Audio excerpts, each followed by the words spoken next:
आज के दौर में समाज में एक अजीब सी स्थिति देखने को मिल रही है, जहाँ एक तरफ शादी को दो आत्माओं का पवित्र बंधन कहा जाता है, वहीं दूसरी तरफ कई पुरुष इस रिश्ते से इतने परेशान हो चुके हैं कि उन्होंने घर परिवार छोड़कर सन्यासी बनना शुरू कर दिया है। और हैरानी की बात तो ये है कि सिर्फ शादीशुदा पुरुष ही नहीं, बल्कि कई युवा लड़के भी अब शादी से कतराने लगे हैं। कोई ब्रह्मचारी बनने की बात कर रहा है तो कोई कहता है अब पत्नी नहीं शांति चाहिए। पूरे देश में ऐसी स्थिति बनी हुई है, आखिर इसकी वजह क्या है? ये सब जानने से पहले आपसे रिक्वेस्ट करता हूं कि आपने अभी तक वीडियो को लाइक नहीं किया है तो वीडियो को लाइक कर दीजिए, और आपको ये वीडियो अच्छी लगे तो चैनल को सब्सक्राइब भी कर देना। तो चलिए वीडियो को शुरू करते हैं और जानते हैं आखिर इसकी वजह क्या है। दोस्तों, इस बदलाव की सबसे बड़ी वजह मानी जा रही है पत्नियों द्वारा किया जा रहा मानसिक, सामाजिक और कानूनी उत्पीड़न। कुछ मामलों में पति पर झूठे घरेलू हिंसा के केस ठोक दिए जाते हैं, तो कहीं दहेज का आरोप, तो कभी मानसिक प्रताड़ना की शिकायतें। कोर्ट कचहरी के चक्कर, समाज में बदनामी और आत्मसम्मान को कुचलती लड़ाइयाँ, ये सब मिलकर पुरुषों को तोड़ रही हैं। और यही कारण है कि कई पुरुष अब कहने लगे ना शादी न झंझट, बस अकेले रहना सबसे बेहतर है।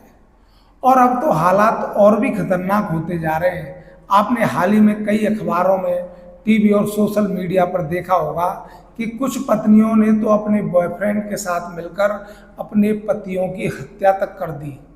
जी हाँ, ये कोई फिल्मी कहानी नहीं, हकीकत है।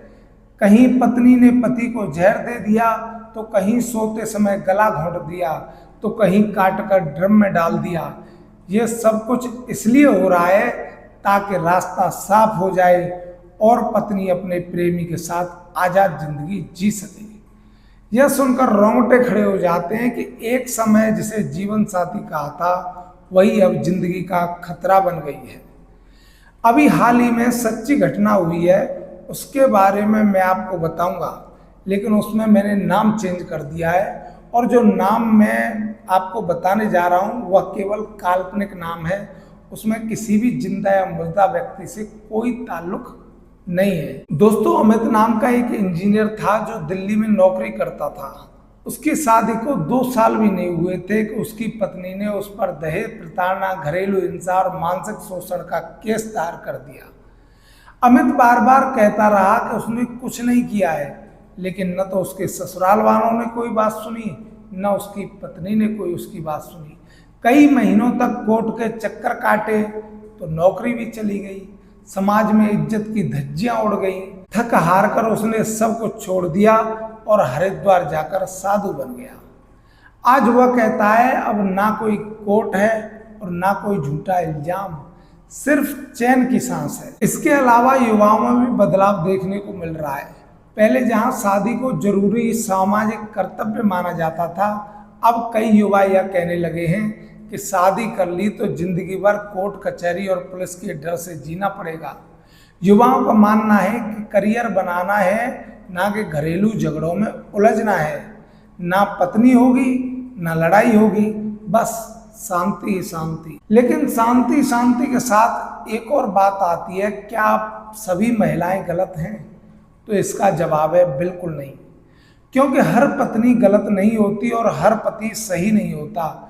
लेकिन जिस तरह से कुछ महिलाएं कानून का गलत इस्तेमाल कर निर्दोष पुरुषों को फंसा रही हैं और अब पति की हत्या जैसे गंभीर अपराध कर रही हैं, वो एक बहुत बड़ी सामाजिक और कानूनी चिंता बन चुकी है।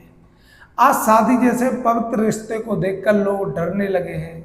अगर यह स्थिति यूं ही चलती रही तो वह दिन दूर नहीं जब शादी करना समाज में जोखिम भरा सौदा बन जाएगा। इस वीडियो के माध्यम से मैं सरकार से अपील करता हूं कि महिलाओं के अधिकार की रक्षा के साथ साथ पुरुषों के आत्मसम्मान और सुरक्षा की भी गारंटी होनी चाहिए, और अदालतों को भी इस पर विचार करना चाहिए कि वे झूठे केसों को तुरंत पहचान कर सख्त कार्रवाई करें।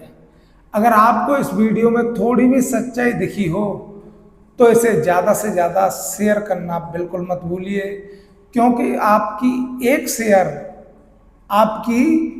शेयर किसी को नई सोच दे सकती है और शायद किसी की जिंदगी भी बचा सकती है।